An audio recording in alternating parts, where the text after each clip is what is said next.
El tema que nos toca desarrollar ahora es las etapas de la vida de la mujer que están desde el principio de su existencia, es decir, vamos a hablar acerca de la infancia y la adolescencia.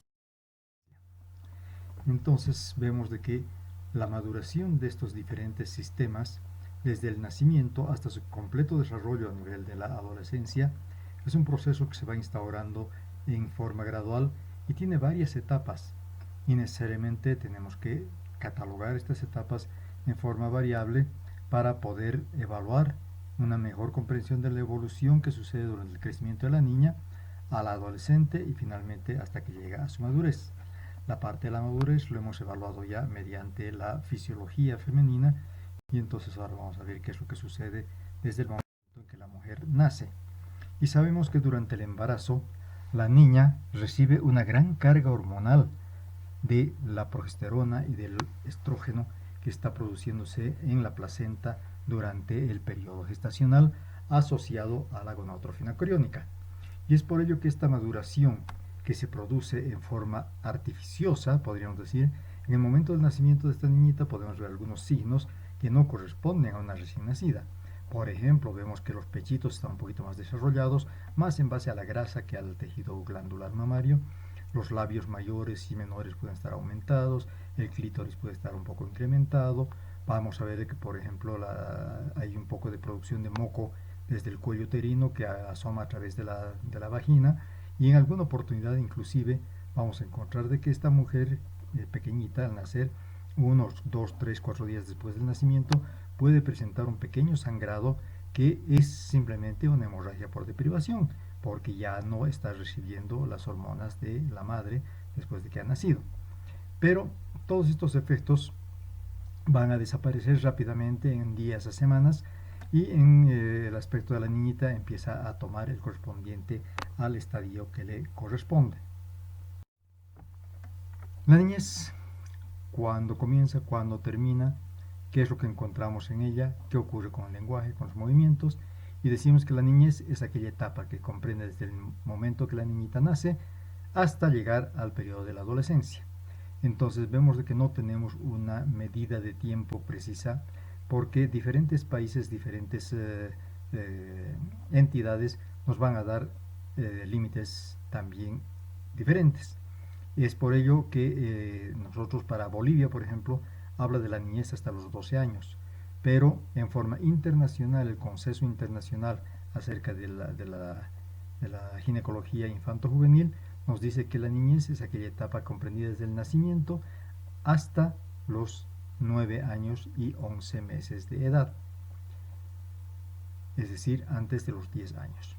Y es una etapa en la cual se inicia muy activamente el conocimiento de toda la etapa de la vida para poder ser aplicadas en el momento de que sea necesario que la mujercita empiece a aplicar estos conocimientos que ha ido adquiriendo. Desde luego el crecimiento somático es muy importante, empieza a hablar, empieza a manejar el idioma, empieza a coordinar sus movimientos, y entonces todo esto está dentro del periodo de la niñez. Pero si estamos hablando de prácticamente 10 años de evolución de la niñez, es una etapa demasiado larga y es por ello que vamos a subdividir. En realidad se puede subdividir en varias subetapas, pero la niñez la vamos a dividir para nuestro estudio en dos de ellas. La primera infancia, que es desde el momento que la niña nace hasta los 6 años y 11 meses. Esta etapa prolongada nos muestra un desarrollo tanto del aprendizaje y del sistema nervioso como prioridad. El sistema nervioso tanto para la motricidad, para caminar, para aprender a tener coordinación entre la vista y la mano, etcétera, etcétera, ¿no es cierto? Y aquí el crecimiento somático es lo que más se ve, pues preponderante por eso, porque se ve. Y sabemos que en la primera etapa de la vida, a los 4 años, el bebé, el niño o la mujercita, prácticamente ha duplicado su estatura, es un crecimiento muy rápido. Y este primer estirón entonces es igual tanto en mujeres como en varones, y es por ello que el aspecto externo de esta mujercita es ambiguo. Este aspecto entonces es igual si vemos por detrás al varón y a la mujer, tienen el mismo aspecto, prácticamente no podemos distinguirlas. Los sistemas, especialmente los endocrinos, son sumamente inmaduros y esta inmadurez hace de que todos estos órganos sean muy sensibles a estímulos muy pequeñitos, y es lo que no sucede normalmente en la mujer que ya está hormonalmente madura, ¿no? Entonces aquí vamos a ver que esta inmadurez puede hacer de que exista una alteración de una respuesta a estímulos demasiado pequeños. En esta primera infancia, desde el momento del nacimiento hasta los 6 años y 11 meses, vamos a ver que, habíamos dicho, el desarrollo somático es dominante, y en base al crecimiento tanto de peso como de estatura, que es simétrico, pero que va acompañado del aprendizaje de la primera fase preescolar. El esqueleto crece en forma similar en los varones y en las mujercitas, con proporciones de características masculinas, es decir, tiene un desarrollo de tipo platipeloide a nivel de la pelvis, que es lo que va dominando la falta de producción de hormonas femeninas. Generalmente los niños tienen el cráneo proporcionalmente más grandecito al resto del cuerpo comparado con el adulto, porque sabemos que el cerebro tiene un volumen casi definido desde el momento que la persona nace, y el crecimiento de la cabeza misma es muy poca hasta llegar a la edad adulta.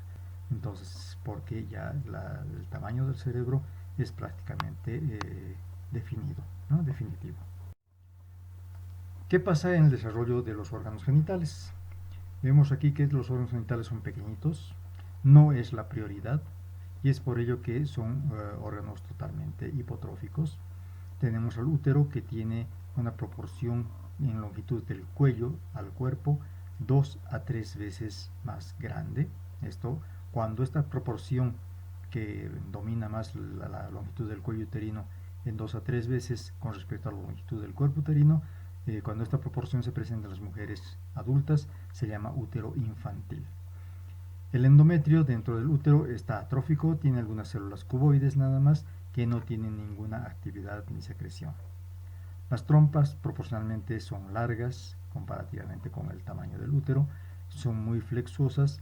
Su endosalpinx tiene células pequeñas, que no son todavía las células ciliadas y de tipo glandular. Los ovarios son pequeños, su superficie es lisa, y en el espesor del ovario están los folículos primordiales, que sabemos que desde el momento que nace la niña tiene alrededor de 400.000 folículos, y estos se van desperdiciando, podemos decir, se van atrofiando a una velocidad muy grande hasta el momento que la mujercita empieza a tener su primera menstruación, su primera ovulación, que tenemos una tasa de pérdida de los óvulos, de los folículos primarios, de alrededor de 1000 por mes, lo cual va a disminuir radicalmente desde el momento que la mujer empieza a tener ovulaciones a 6 a 8 óvulos por mes. ¿Qué pasa en el cuello uterino? En el endocérvix vamos a ver células cuboides que no tienen producción de moco, ya no, porque habíamos dicho que puede haber un poquito de moco en el momento del nacimiento, pero esta vez ya no hay ninguna producción de moco cervical, y desde luego no hay respuesta a cambios hormonales, porque no hay hormonas que actúen en forma definitiva a este nivel. La vagina está poco trófica, tiene una escasa cantidad de capas celulares, no tiene producción de ácido láctico, por lo tanto no existe la presencia de los bacilos de Dederlein, los lactobacilos, que son los que protegen a la vagina de las infecciones. El himen de las niñitas chicas tiene una apertura de 2 a 3 milímetros de diámetro nada más, y su mucosa es gruesa comparativamente a la siguiente etapa. El hipotálamo habíamos dicho que es muy inmaduro y muy sensible, y se inhibe a unas muy pequeñas cantidades de esteroides producidos fundamentalmente por las glándulas suprarrenales, que son las que están estimulando el crecimiento corporal de la niña, ¿no? Y esto es lo que se llama la inhibición paradójica, es decir, que con mínimas cantidades de esteroides el hipotálamo deja de producir hormonas liberadoras. Por lo tanto, no existe producción de gonotrofinas. En consecuencia, los ovarios no van a estar estimulados, no van a secretar estrógenos, y los órganos que están dependiendo de la producción de estrógenos a nivel del cuerpo son atróficos. Habíamos dicho el útero, los ovarios, las trompas, la vagina, todo ello está plano, ¿no? No tiene actividad. Y en los caracteres sexuales secundarios no hay desarrollo todavía ni del vello pubiano, ni tampoco de el desarrollo de las glándulas mamarias. Esta es la etapa 1 de Tanner. Vamos a ver de qué se trata las etapas de Tanner un poco más adelante. El desarrollo psicológico de la niña en su primera etapa es un comportamiento sexual, pero no sexuado. ¿Qué es sexualidad? Sexualidad es la búsqueda del placer. Y en consecuencia, ¿en qué encuentra placer la niña más pequeñita? En la fase oral. Tenemos 3 fases: oral, cloacal y la fase genital. En esta primera etapa vamos a encontrar solamente las 2 primeras fases. La fase oral encuentra la búsqueda del placer con su alimentación y lógicamente satisface a la niña esa sensación desagradable del hambre con la alimentación, al principio mamando y luego comiendo. Entonces esta fase oral es los primeros 2 años de vida que la niña tiene este tipo de comportamiento. Pero un poco más adelante encontramos satisfacción cuando la niña empieza a controlar sus esfínteres. Y aquí vamos a ver de que algunas niñitas hacen esta siguiente acción: retienen la orina a más no poder, y después, cuando llegan al baño y pueden evacuar en forma voluntaria, es el placer que ellas sienten. Entonces la búsqueda del placer en esta fase, más que fase anal, es una fase de tipo vesical. Por eso nosotros le ponemos el nombre de cloacal, porque está relacionado tanto con la vejiga como con el recto. Y aquí tenemos la aparición del complejo de Electra, que es el equivalente al complejo de Edipo de los varoncitos. Entonces, ¿qué significa esto? Que las mujercitas van a tener una afinidad mayor al padre, al varón, que a la madre, ¿no? Después de los primeros 2 años de vida, una vez que la mujercita ha dejado de lactar, entonces empieza a pegarse más a su padre y dejar de estar con su mamá. La siguiente etapa, algunos lo llaman la niñez intermedia, otros dicen que es la puericia o segunda infancia. Esta va de los 6 a los 10 años de edad, habíamos dicho para nosotros, ¿no? Para Bolivia es de los 6 o de los 7 a los 12 años. Para nosotros vamos a hablar de los 7 a los 10 años. Son niños muy activos, tienen mucha imaginación, son curiosos, son inquietos, ya están en la escuela, ¿no es cierto? Y esa transición desde la casa hacia la escuela puede ser traumática, pero en general no lo es, porque están sumamente entusiasmados en poder hacer su nuevo aprendizaje allá en la escuela. Y en consecuencia esta transición, generalmente más temida por los padres que por los propios niños, es muy fácil de realizarla. Sigue habiendo crecimiento corporal y se van formando los hábitos de estos niños. Entonces, para nosotros habíamos dicho que la segunda infancia o puericia va desde los 7 años hasta los 9 años y 11 meses. El crecimiento somático sigue siendo el más visible, pero el aprendizaje, el desarrollo del sistema nervioso central está aún más estimulado, precisamente por lo que están en el periodo escolar, y la correlación entre lo que el cerebro ordena y la actividad con las manos tiene que estar mucho más desarrollado. Aquí se produce una segunda pausa, una segunda etapa de crecimiento rápido, que está entre los 7 y los 9 años de edad precisamente, y el crecimiento esquelético está dominado por los huesos largos, manteniendo la pelvis las proporciones masculinoides, ¿no? Es decir, platipeloide, más plana que ancha. Esto en las niñitas es más precoz, y encontramos entonces que ellas tienen la distancia entre el pubis y los pies más grande que la pubocefálica, y es por ello que se ven como unos, entre comillas, zancuditos, ¿no? Pero ya empieza a insinuarse la forma femenina, y por el mismo hecho de que su distancia pubopédica es mayor que la pubocefálica, son más altas que los niñitos varones de su propiedad. ¿Qué sucede en el desarrollo genital? El útero ya empieza a crecer porque empieza a aparecer un poquitito de estímulo hormonal, como lo vamos a ver un poco más adelante, y la proporción del cuerpo con el cuello se iguala. la longitud del cuello y con el cuerpo está 1 a 1. Cuando tenemos esta proporción cuello-cuerpo 1 a 1 en una mujer adulta, se llama que ese útero tiene una hipoplasia subpubescente. El endometrio tiene células cilíndricas, pero no tienen respuesta a las hormonas porque no hay cantidad adecuada o suficiente de estrógenos para que pudiera empezar a proliferar, y desde luego, como no hay ovulación, no va a haber la secreción, el cambio protector del endometrio. Es decir, que es un endometrio todavía sin actividad. Como el útero ya ha crecido, las trompas que mantienen su tamaño proporcionalmente, entonces son menos largas que lo que se veía en la primera etapa de la vida, son menos flexosas, su endosalpinx sí empieza a ser un poco más desarrollado, tiene ya células cilíndricas, pero todavía estas células no tienen cilias.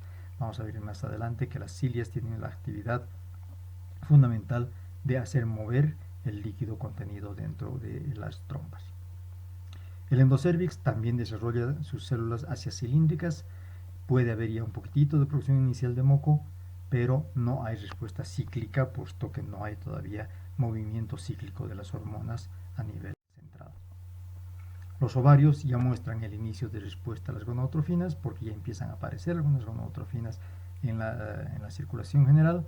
Los folículos antrales ya están empezando a madurar, iniciando a su vez la producción de un poco más de estrógenos, lo cual hace de que el útero vaya desarrollando, vaya creciendo, y que las células de recubierta del endometrio y del endocervix empiecen también a transformarse hacia células cilíndricas. La vagina empieza a adquirir por este mismo estímulo más capas celulares, especialmente las intermedias aún, pero todavía no tenemos ácido láctico y por lo tanto todavía no hay Bacillus de Döderlein, y la vagina es muy sensible a las intrusiones y no está protegida contra infecciones, ¿no es cierto? Entonces, el himen a esta edad empieza a hacerse más delgadito, como una hojita de papel cebolla, y el orificio himeneal puede crecer más o menos hasta unos 5 milímetros de diámetro. En el desarrollo hormonal vemos que el hipotálamo necesita mayores cantidades de esteroides para poder inhibirse. Y al final del periodo de esta segunda infancia, vamos a ver que empieza a haber ya una producción más intensa de gonadotrofinas, y en consecuencia estas gonadotrofinas FSH y LH estimulan más a los ovarios, y en consecuencia esta producción estrogénica actúa, como hemos dicho, sobre los órganos sensibles. Y desde luego entre los órganos sensibles están las mamas y posteriormente el vello pubiano como los caracteres sexuales secundarios, y entonces este desarrollo mamario puede ser inicial con el botón mamario, y posteriormente al final de esta época encontramos la aparición del vello pubiano. Esto está en el estadio 2 de la clasificación de Tanner del desarrollo de estas dos características sexuales secundarias. En esta etapa hemos encontrado que el desarrollo psicológico hace de que la niña descubra su fase genital, y no es raro encontrar a las niñitas frotándose las piernas porque han encontrado de que este frote estimula su clítoris y les da una sensación de placer. Todavía no conocen en qué consiste esto, no saben la situación de la masturbación, no es masturbación, y es solamente el descubrimiento de su fase psicológica genital al descubrir que tiene genitales que son sensibles a ciertos estímulos. Ya no hay el complejo de Electra, vuelve a pegarse a su mamá, está muy pegada a las actividades que hace la madre, y empieza a querer imitar las acciones que tiene ella. Y aquí todavía vamos a encontrar un franco antagonismo con los niños varones. Ahora lo vemos en las escuelas mixtas, que cuando están reunidos en el patio los niños y las niñas, están separadas, las niñitas por un lado, los varones por otro lado, ¿no? Y no se pueden ver entre ellas. Pasamos a la siguiente etapa, adolescencia y pubertad. Este periodo es también muy prolongado, son otros 10 años. Habíamos dicho que para nosotros encontramos que la definición nos habla desde los 10 años hasta los 19 años con 11 meses. La Organización Mundial de la Salud divide el proceso de la adolescencia en adolescencia precoz de 10 a 12 años, en la intermedia entre los 13 a 15 y la tardía de los 16 a 19 años. Pero la escuela americana también separa lo que es la pubertad de lo que es la adolescencia, y nos dice que la pubertad es el desarrollo de los caracteres sexuales, tanto primarios como secundarios, y de los órganos genitales hasta llegar a la plena capacidad reproductiva de la mujercita. Mientras que la adolescencia como tal es el desarrollo de la personalidad de ella para que pueda adaptarse a la vida posterior en la sociedad. Entonces, estos términos están relacionados entre sí y a menudo se utilizan como sinónimos, lo cual no es correcto. Entonces, una vez más, repetimos. Pubertad es el fenómeno biológico a través del cual el cuerpo se transforma, especialmente en el área sexual, para que permitan después la madurez de esta niña y pudiera llegar a la procreación. Mientras que la adolescencia es una derivación de la pubertad, es una consecuencia de las características hormonales fundamentalmente, pero es la respuesta psíquica y social originada por los cambios corporales que está presentando la muchachita. ¿Qué pasa con el desarrollo somático? Ya no es tan preponderante, tenemos un tercer estirón de crecimiento a partir de los 12 años, que al principio es rápido y se va enlenteciendo hasta detenerse prácticamente alrededor de los 17 años. Acá nosotros tenemos que ver de que cuando nosotros queremos saber la edad ósea de una mujer, le tomamos una radiografía fundamentalmente del área de las muñecas. ¿Por qué? Porque los primeros cartílagos de crecimiento en osificarse son los de los hombros, seguidos por los de las caderas, posteriormente vamos a tener los de los pies y de las rodillas, alrededor de los 17 años de las rodillas. En cambio, los de las muñecas se osifican cerca a los 18 años. Son las últimas en osificarse. Ahí se detiene el desarrollo de crecimiento longitudinal de la mujer. Pero el crecimiento de los huesos cortos se va acelerando también y se va a equiparar la proporción corporal. En consecuencia, ya desaparece este aspecto como de zancuditos de las niñas y la distancia pubocefálica y la pubopédica se igualan uno a uno.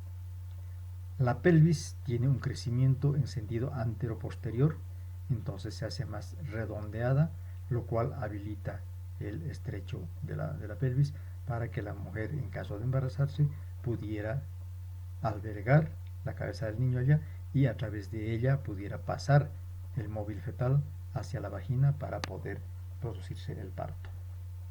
La grasa corporal se va distribuyendo por efecto de los estrógenos, definiendo la forma de la mujercita, y entonces la situación que nos muestra un adolescente ya es con una conformación de tipo feminoide. Y los caracteres sexuales secundarios empiezan a avanzar rápida, pero gradualmente, y generalmente siguen un orden casi constante. Habíamos dicho de que al principio o al final de la etapa de la puericia vamos a encontrar el desarrollo del botón mamario, seguido muy pronto del desarrollo de la aparición del vello pubiano. Posteriormente viene la aparición del vello axilar, que se llama adrenarca, y como último evento generalmente se presenta la primera menstruación, o sea, la menarca. Entonces esta secuencia es casi constante y lo vamos a evaluar nosotros dentro del desarrollo de estas mujeres. Y las mamas desarrollan ya el botón mamario, el tejido graso circundante, y va apareciendo primero el estadio 3 de Tanner y luego el estadio 4 de Tanner en la mayor parte de las mujercitas. Es raro que tengamos el estadio 5 de Tanner en la adolescente. Generalmente el estadio 5 de Tanner, como lo vamos a ver un poco más adelante, se presenta en la mujer ya madura y en especial la mujer que ya ha tenido hijos y ha dado de lactar. El vello pubiano avanza hacia el monte de Venus, hacia la etapa 3 o 4 de Tanner, y rara vez hacia la etapa 5 de Tanner, que es una etapa que abarca el vello hasta la cara interna de los muslos, que la vemos más en las mujeres de origen de Oriente Medio. Y estos son los estadios. Entonces vamos a ver acá que nuestra primera etapa, estadio 1 en las mamas, nos muestra que las mamas están planas prácticamente y no hay vello pubiano. En el estadio 2 de Tanner encontramos que aparece el botón mamario, sin otra patología, sin otra circunstancia que nos permita evaluar el crecimiento mamario, y aparece ya en la primera fase del vello pubiano, generalmente en los bordes de los labios mayores. El estadio 3 ya es el propio de la adolescente que está comenzando su vida hormonal, y entonces encontramos que crece todo el tejido mamario, la grasa mamaria, el botón mamario, todo el tejido glandular, ¿eh? Y la areola es muy transparente, prácticamente como el papel cebolla, y es muy pequeñita. Y el vello pubiano ya se está extendiendo a nivel en dirección del monte de Venus. En el estadio 4 encontramos de que la mama ya crece más, hay más desarrollo de tejido glandular, la areola se hace protruyente y el pezón también desarrolla más. Si nosotros trazamos una línea a nivel de la parte media de la mama, vamos a encontrar que tanto el pezón como la areola generalmente están a nivel de la línea medio mamaria o por encima de ella. En el vello pubiano ya tenemos la distribución del vello al monte de Venus y por encima de él discretamente, pero manteniendo su forma triangular. Y finalmente el estadio 5, en las mamas encontramos, como les decía, la mama que ya es un poco más péndula, ¿no? Generalmente con mayor desarrollo tanto del tejido graso y conservación del tejido glandular, pero si hacemos una línea por la línea medio mamaria, vemos de que el pezón y la areola se encuentran por debajo de esta línea medio mamaria. La areola ya no es protruyente, sino que está en el mismo plano del resto de la mama. Y habíamos dicho que el estadio 5 de Tanner del vello pubiano va la distribución del vello en dirección a la cara interna de los muslos. Una vez más, vemos entonces pecho infantil, sin vello púbico, estadio 2, botón mamario, vello púbico no rizado, escaso en los labios mayores. Estadio 3, aumento y elevación del pecho y de la areola, el vello rizado está sobre el nivel del pubis. En el 4, la areola y el pezón están sobreelevados, habíamos dicho que sobresale del shape de la mama, y el vello púbico ya tiene el aspecto adulto, pero no hay vello púbico en la cara interna de los muslos. Mientras que en el estadio 5, el pecho adulto, la areola ya pierde su sobreelevación, pero está más péndula y está por debajo de la línea medio mamaria, y el vello tiene características de presentación en la cara medial del muslo. Entonces habíamos mencionado que la menarca es el último evento de esta secuencia de desarrollo de los órganos de las características sexuales secundarias, y generalmente está manifestando la primera ovulación, y como consecuencia de la primera ovulación está viniendo también la primera menstruación. Por lo tanto, nos está diciendo de que esta mujer, al haber ovulado, ya tiene la posibilidad de haber desarrollado su plena capacidad reproductiva, al haber tenido ya desarrollo de los óvulos y su menstruación. Esta primera menstruación se presenta en promedio para nuestro medio entre los 11 a 12 años y tiene varios factores que influyen en su aparición, de acuerdo a la edad. Tenemos nosotros 3 segmentos claramente definidos en nuestro país. Tenemos el altiplano, los valles y el llano, y encontramos que a menor altura sobre el nivel del mar, más precozmente aparece la menstruación, y tenemos un promedio de 10 años en el oriente, tenemos 11 a 12 años en los valles y una aparición de 13 a 15 años en la etapa, en el altiplano, ¿ya? Pero estos factores que influyen en su aparición no solamente es la altura sobre el nivel del mar, sino la constitucional, la hereditaria, la exposición a la luz solar. Esto está relacionado con la cercanía al ecuador de donde vive la mujer. Vemos que hay mayor cantidad de luz solar mientras más cerca a la parte central del planeta están ellas, y mucha menos luz solar al final del planeta, cercana a los polos, ¿no es cierto? El aspecto nutricional tiene importancia, tiene el aspecto también de la alimentación. Se dice de que hay un peso crítico para que la mujer pudiera eventualmente desarrollar su primera menstruación, que para Suecia ellos dicen de que debería ser de 52 kilos, pero lógicamente nosotros sabemos que muchas de nuestras mujercitas con 37, 38 kilogramos ya han tenido su primera menstruación, ¿no? Entonces no es extrapolable para todo lado. ¿Qué pasa con el desarrollo de los órganos genitales de la adolescente? Tenemos que el útero ya crece en forma franca y por efecto de la producción hormonal invierte la proporción de cuello-cuerpo a 1 a 2 o 1 a 3. Es decir, que esta vez el cuerpo es el que tiene 2 a 3 veces longitud mayor a la del cuello uterino. En el endometrio las glándulas sí están plenamente desarrolladas, tienen función proliferativa en el periodo preovulatorio y después de la ovulación ya tienen secreción, la actividad de secreción, y están modulando al endometrio para que éste pudiera recibir un óvulo fecundado y posteriormente tener un embarazo. En el cuello uterino, el endocérvix ya tiene células cilíndricas que reaccionan a la producción de hormonas, tanto estrógenos como progesterona. En la primera fase estrógeno, en la segunda fase estrógeno y progesterona, y al final de la primera fase, en el periodo preovulatorio, este moco cervical que se produce en las células cilíndricas del cuello uterino tiene la capacidad de recibir a los espermatozoides y hacerles como una especie de escalera para que los espermatozoides asciendan a través del moco cervical y los alimentan. Esto se llama la capacitación de los espermatozoides. Los alimentan para que ellos pudieran ingresar a la cavidad endometrial, pasar hacia las trompas y buscar al óvulo que eventualmente se va a liberar muy pronto, y lógicamente si lo fecundan se produce el embarazo. Las trompas tienen un tejido muscular que ya ha desarrollado un poco más, siendo delgado, pero es mucho más fuerte. El endosalpinx ya tiene las células cilíndricas, y estas células cilíndricas tienen cilias, y estas cilias que hacen un barrido de dirección centrípeta. Entonces este flujo que hacen con el líquido que está contenido entre las trompas atrae al óvulo y lo va llevando en dirección al útero.